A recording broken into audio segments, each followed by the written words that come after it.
Huu ni mkutano wa mawaziri, wataalam na viongozi wengine wa Afrika na nje ya Afrika kuhusu masuala ya kidijitali katika elimu.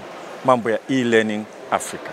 Jinsi ya kutumia taaluma ya kidijitali kwenye ufundishaji na jinsi ya kufundisha taaluma ya kidijitali katika shule na vyuo vyetu. Ni mkutano wa 18 wa namna hii. Imekuwa ikifanyika kila mwaka katika nchi mojawapo ya Kiafrika. Hii ni mara ya pili wamekuja Tanzania. Mkutano huu unaenda vizuri sana. Mwitikio hata sisi tumeshangaa na kufurahi. Kwa sababu tumepata mawaziri 20 wamekuja kushiriki hapa, na tunashukuru sana Wizara ya Mambo ya Nchi za Nje na Ushirikiano wa Afrika Mashariki. Wamepokewa vizuri sana na jitahidi sana kuongea na waziri mmoja mmoja, na wenyewe wanafuraha sana kwamba mpaka sasa hivi mapokezi yao ni mazuri sana. Lengo la mkutano huu ni kubadilishana mawazo, kuelezana uzoefu wa namna ya kupeleka mbele bara letu la Afrika na nchi zetu za Afrika katika teknolojia hii ambayo inakuwa kwa kasi sana. Mabadiliko ya teknolojia ni makubwa na yaenda kwa kasi ya ajabu. Yapo mambo mengine hata katika mfumo wa elimu itabidi yaangaliwe upya, na mengine itabidi yabadilishwe kwa sababu ya maendeleo ya teknolojia. Kwa mfano, sasa hivi tunavyofundisha darasani, ukiwa na darasa la wanafunzi 40-45 hata 60, unapofundisha mwalimu unawafundisha wote kwa pamoja, maana yake ni kwamba unachukulia karibia wanafunzi wote wako sawa. Lakini katika teknolojia hii inatoa fursa ya kufundisha na kumpa mwanafunzi kujifunza kwa kasi yake ilivyo.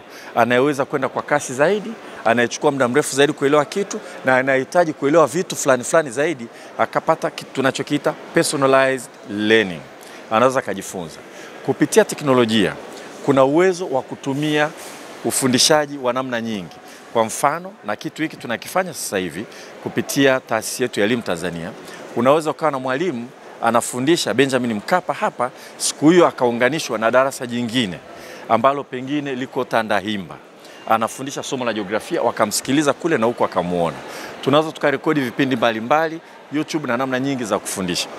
Lakini vile vile namna ya kufundisha kwa kutumia teknolojia hii lazima tuwe na mtizamo mpya. Kwa mfano, sasa hivi kwa kutumia akili unde, artificial intelligence, ukishika simu yako hivi, umeambiwa andika insha kuhusu maisha ya Mwalimu Nyerere, ukaenda ChatGPT ukaandika insha kuhusu maisha ya Mwalimu Nyerere, itakuandikia insha saa hiyo hiyo.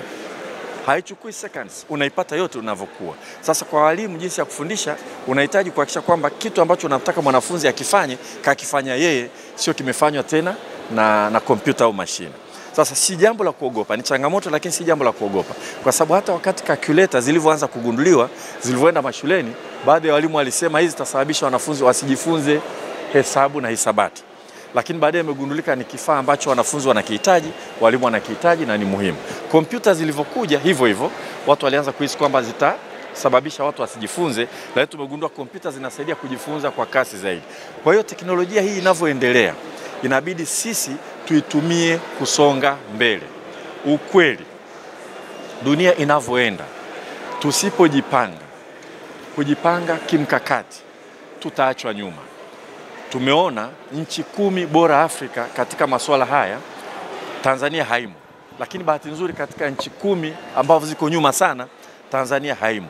Tayari tuna mkakati, tuna mwongozo, na hatua nyingine tutazitangaza kwenye bajeti yetu tutakayosoma Jumatatu, ambayo tuna uhakika ndani ya miaka 3, 4, 5 Tanzania itaanza kuwa kati ya nchi zilizo mbele zaidi, hasa kuwa na wataalamu katika maeneo haya, mambo ya data science, masuala ya artificial intelligence, mambo ya computer science. Na tungependa kufanya kama ambavyo ilani ya Chama cha Mapinduzi ya uchaguzi 2020 ilivyoeleza, kupeleka vijana wa Tanzania kwenye vyuo bora na mahiri duniani kwenda kusoma katika eneo hili. Pamoja kwamba vyuo vyetu tutavitumia, lakini tunataka kwenda kujifunza na kwa watu wengine vile vile. Kwa hiyo mimi kwa kweli nimefurahi sana kwa mkutano huu. Tunamshukuru sana rais wetu, alitoa kibali uandae mkutano huu na kualika nchi mbalimbali zimeshiriki, na tutampeleka taarifa kwamba mkutano unafanyika kwa mafanikio makubwa sana. Kesho ndio tutakuwa tunahitimisha mkutano huu. Lakini ndani ya mkutano huu vile vile tunafanya networking. Kwa mfano leo mimi nina mikutano miwili na mawaziri mbalimbali, na wengine wameomba tukutane kesho. kuna makampuni mbalimbali yanataka kukutana na sisi kujadiliana masuala mbalimbali ya maendeleo. Kwa hiyo ni fursa vile vile ya kushirikiana na kujenga mahusiano. Katika kongamano hili kubwa kabisa la nchi za Afrika kuhusiana na masuala ya matumizi ya tehama katika elimu. Sote tunafahamu kwamba kutokana na mabadiliko ya kidunia ni lazima kutumia teknolojia na kwenda nayo, maana ndo dunia ilipo. Kwa hiyo siku hii ya leo nchi za Kiafrika zimekutana pamoja na mwenyeji wetu akiwa ni waziri wa elimu akishirikiana na shirika la E-Learning Africa. Tumekutana hapa nchi za Kiafrika kujadili na kukubaliana ni kwa namna gani sisi nchi za Kiafrika tunahakikisha kwamba tunaendana na mabadiliko ya kiteknolojia na hasa kutumia tehama katika elimu. Sasa sisi kama ofisi ya Rais TAMISEMI, sisi tunatekeleza sera ya elimu katika ngazi ya shule za sekondari, shule za msingi na elimu ya awali. Kwa hiyo utekelezaji wa sera hii ya elimu na hasa ambayo imeboreshwa hivi karibuni, wote mlishuhudia sera ya elimu Tanzania, elimu na mafunzo ya mwaka 2014 toleo la 2003 limetaka, sera imetamka kabisa kuwe kuna matumizi ya tehama katika kufundisha na kujifunza, lakini kufundisha.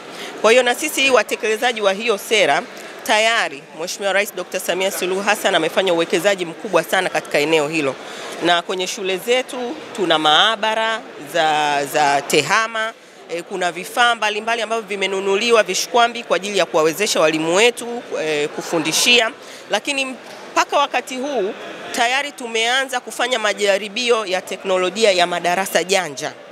Yaani linakuwa ni darasa moja lipo centered, na sana haya madarasa yetu tunayo mfano hapa Kibaha, shule ya sekondari Kibaha, lakini tunayo wengine darasa janja Dodoma, na tupo katika hatua ya majaribio. Unaona mwalimu akiwa yupo anafundisha pale Kibaha, ina maana kuna shule nyingine ambazo zinaweza zikajiunga kwenye darasa hilo wakawa wanafanya ufundishaji mubashara au kujifunza mubashara.